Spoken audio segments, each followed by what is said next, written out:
my name is Miss Brianna. Thanks for tuning in to the Anaheim Public Library's Summer Reading Program. Our program is going to show you how to plan a successful bike tour to meet whatever needs that you have this summer.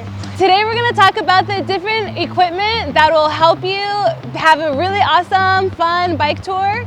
We're going to talk about different organizations that are doing really awesome work to help you plan a bike tour, and there are also different organizations that are doing work to increase visibility in the whole cycling community. And we're also going to talk about and share different resources that will help you to continue to learn more about bike touring and traveling by bike all summer long. Okay, so I'm going to show you one example of a bike that's already set up to start touring. And our friend Edgar is going to hop in later to share another example of how he set up his bike. And this is important because we want to provide you with different examples to remind you that you really can set up any bike to do a bike tour, and nothing should really limit you because there's lots of ways that you can get out there. So this bike right here is made by Surly, and it's called a long haul trucker. So this bike is actually very specifically made for bike touring, and you can tell because it has lots of different gears on it. So when you're traveling very far on a bicycle, it's very helpful to have many gears that you can change into because you're carrying a lot of heavy loads. And you're gonna be, going on a lot of different roads. Some of them might be really hilly, some of them might be flat. So you're gonna want options on how, hard and versus how soft you can pedal. It's not mandatory, but it's helpful. So I'm gonna talk about water bottles. So right here on the bike, you can see there's 2 water bottle holders or water bottle cages. On bike tour, most of your time is going to be seated down, cycling through all kinds of different, roads and places, and you're going to have to stay hydrated. It's important to have as many water bottles on you as possible, and that's also why your bike is going to be, pretty heavy, pretty weighed down. And also, of course, there's the pedals, right? So when you're riding your bike, you also have options for what kind of pedals you use. These ones right here are kind of like a basic, just flat pedal, and you can use any shoe that has like a hard bottom. I've seen people riding their bikes across the country with just kind of like sandals. So it's really what you're comfortable with and what you feel safe with.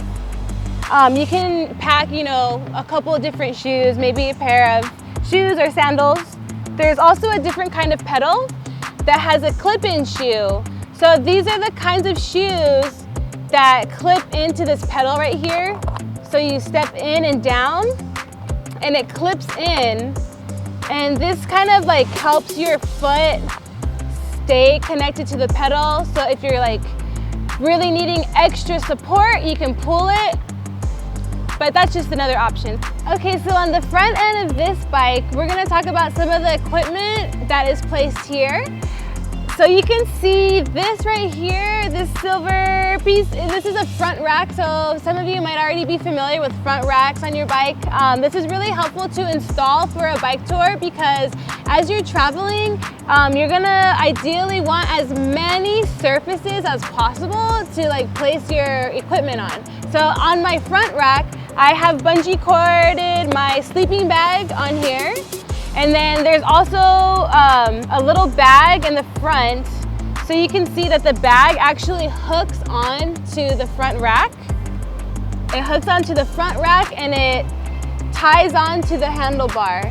So this is a really helpful bag for very quick access to things like maps and tools and visibility gear. And I always love to put some snacks in here because while I'm riding, I like to, snack around. So that's what I have on the front end of my bike, as well as my headlight. And you can see here that my headlight is actually just taped on with blue painter's tape because on bike tour, your equipment might break on you. That's very real. So there's always an element of DIY and just kind of figuring out like how to make your situation work for you. And so that's why my light is taped on and it works fine and I love it. All right, now we're gonna talk about the rear end of the bicycle. So right here, this is where you sit for a very long time when you're on bike tour. This is called the bike's saddle. And depending on how long you're gonna travel on your bike, you might want to do some research and invest in a really comfortable saddle. But of course, this also depends on the kind of bike tour that's right for you. We're gonna move on to the rear rack. So you can't really see my rack at all because it's covered with equipment. But basically, there's a bag here and on the other side, and these are called saddle bags or panniers. They're basically just bags that hook on to the sides of your rear rack so you can put all kinds of equipment inside of them. On top of my rear rack, I have bungee corded my tent and the tent poles. And something else that I find is pretty important when you're bike touring is to try and really stand out on the road. Some of you may have seen people on bike tours with flags. So it's a fun way to call attention to your physical presence so that cars are very much aware of you and give you the space that you legally need as a cyclist. And it's also just a fun way to express yourself. All right, I've opened up this bag and inside the front pocket I have some chain lube. This is really important to keep your chain lubricated as you ride because if you're going pretty far, you're gonna be putting a lot of miles on your chain. So if you want it to stay smooth, I recommend bringing some of this along with you. And inside there's a water filter in case you're camping and you've run out of water. It's always a good idea to have just a basic water filter on hand, a filtration system. I got my sleeping pad in here just for some more comfort while camping. And then this bag also holds a camping stove cooking set. So there's thin, lightweight pans and pots, some propane to start a fire to cook with, and some reusable utensils. Having cookware and a portable camping stove is really, really helpful if you plan on doing a lot of camping or even really any camping on your bike tour. Some of you might prefer to stay in a hotel or a hostel or maybe with family or friends. So that's the cool thing about bike tour is that you really get to decide what's best for your individual situation. And if you're bike touring with a group, that's something that you'll all have to kind of decide together. On bike tour, you're definitely going to need to pack some different changes of clothes because when you're riding your bike, you're gonna get sweaty, especially during summer when it's hot. So you wanna bring at least a couple of different outfits that you could just kind of wash and swap out as you continue along on your trip. Some important things to bring to consider is some socks, obviously, but these are compression socks. So these are really tight on your legs and your feet, and this really helps your blood kind of circulate after a long day of riding. So this is something to consider bringing that will help you kind of physical therapy during a lot of physical activity. Another thing that you can bring is a bicycle jersey. You may have seen these, people wearing these. These are helpful because there's pockets. So this is the back side of the bike jersey, but there's pockets in the back and you can place your important items in there, maybe your wallet, a phone, some snacks, and there's usually a zipper on it, so as it gets hot, you can try and let some more air in. This one's made out of polyester, so it's not really ideal because it won't be that breathable. But these are things to consider as you pack because, just like any trip, when you're gonna tour around and be a tourist, you have to think about what you're gonna bring, right? So think about it that way. That will help you be responsible and also really respect the places you're going into, because you have to remember, like, you're traveling and, you know, be a respectful tourist in everywhere you go. So another thing to consider is to just bring a lot of layers.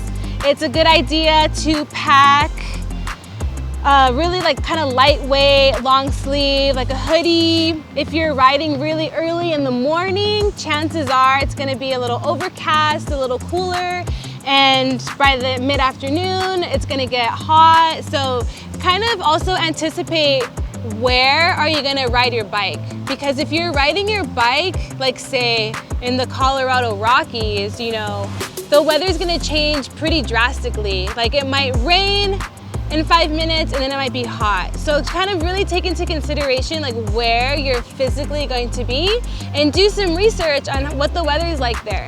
Another helpful piece of equipment is towel. So this towel is very, it's kind of like a chamois, like it's very small, it absorbs a lot of water and it takes up very little space. So an important thing when you're packing for a bike tour is to think, like how can I take up the least amount of space possible so that I can fit everything that I would need to be safe and comfortable on a very long bike ride. One more thing that will be very comfortable and helpful for you on a long bike ride is a pair of shorts, a pair of bike shorts that has padding in it. So this kind of padding is very helpful because, as I mentioned earlier, you're gonna be sitting on your bike saddle for a very long time. So any kind of extra comfort and padding that you can give yourself is definitely recommended. There are also like creams. So this is called like a chamois cream. This is something you can put on the pad and it really helps your skin.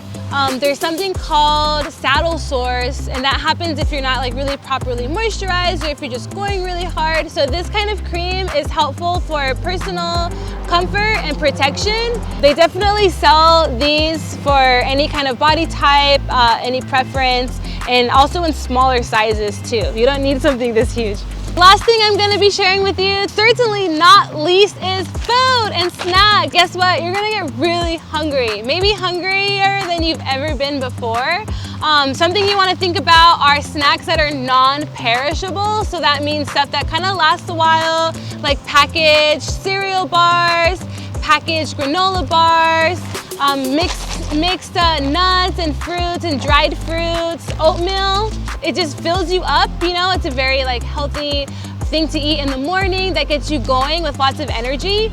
So be sure to, you know, ride past supermarkets and stock up on stuff. Another great thing about doing a bike tour with someone else or with a group of people that you trust and feel safe with is that you can all look out for each other, you can help each other.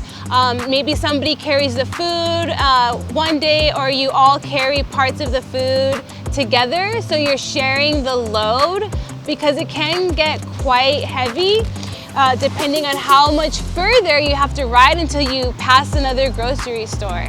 Now we're gonna hear from our friend Edgar, a local cyclist and advocate, who's gonna share some tools on how to provide the best maintenance to your bike while you're on the road this summer.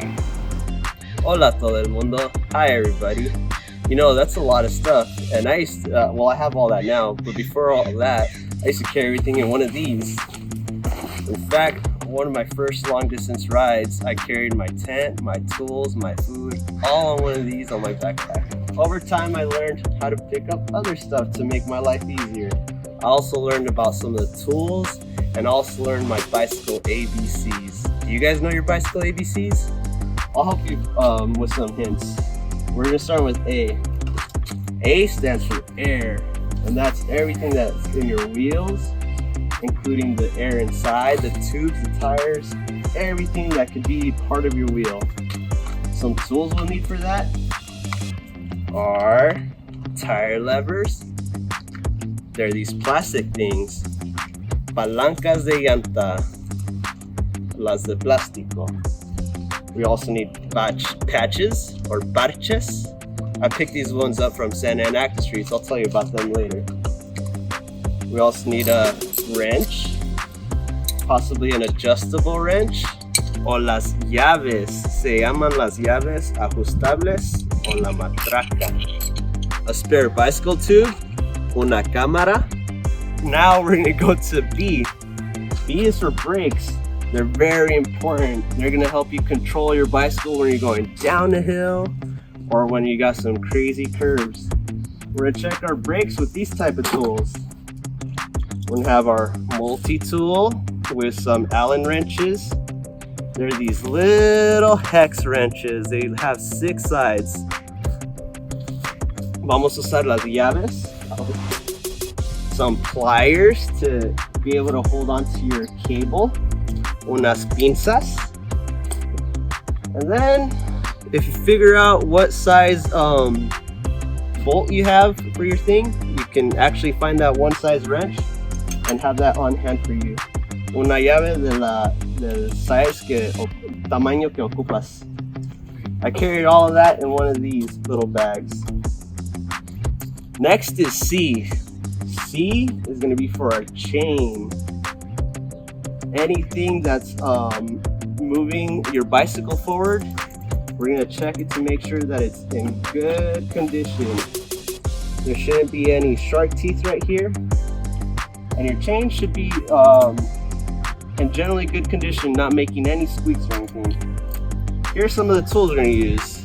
There's a chain breaker. I learned to pick this one up after some experiences with my derailleur. It's not necessary, but I recommend it. Some screwdrivers so you can adjust your limits and your derailleurs. And another multi-tool. Finally, there's the Q, which is the bonus one, and that's for when you have quick releases in your brakes or sometimes in your actual axles. Now, that's a lot of stuff to learn, right? Well, luckily, I learned a lot of these things in our own local community bike shop, the Bicycle Tree. I volunteer there. It's a really fun place. You can look them up right here at thebicycletree.org. But one thing that's really cool is they're Orange County's only community bike shop. You're able to fix your bike there, learn all the things you need to do, and pick up some nice equipment for your bicycle, such as baskets like these, racks, and all sorts of stuff to make your bike look nice. They are part of another group called Santa Ana Active Streets. Now, Santa Ana Active Streets is super cool. Remember, I told you I got the patch kit from them. They give people the chance to engage in active transportation. That includes bicycling, families walking, people using wheelchairs or assistive equipment, skateboarders, all that stuff. One of my favorite things about SAS is that they work with community members, young and old, but especially the young ones, to make sure that they have an active voice in our transportation decisions. Here's another zine that you can check out at the library right now. This was also written by 2 people of color who took a bicycle adventure, a bike tour, over in the Pacific Northwest. I think this zine is an excellent window to see what kind of adventure you might have if you go up there on a bicycle tour. Let's see what resources and organizations Miss Brianna wants to share so you can keep planning your bike tour adventure.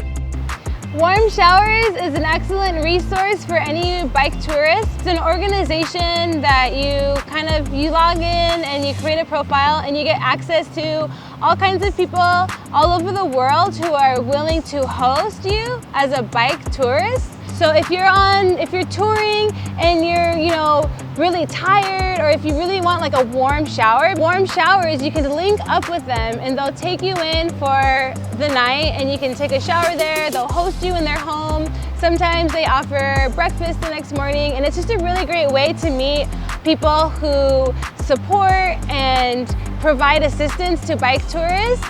The second resource that I want to share with everybody today is more of just a shout out to the organization Black Girls Do Bike.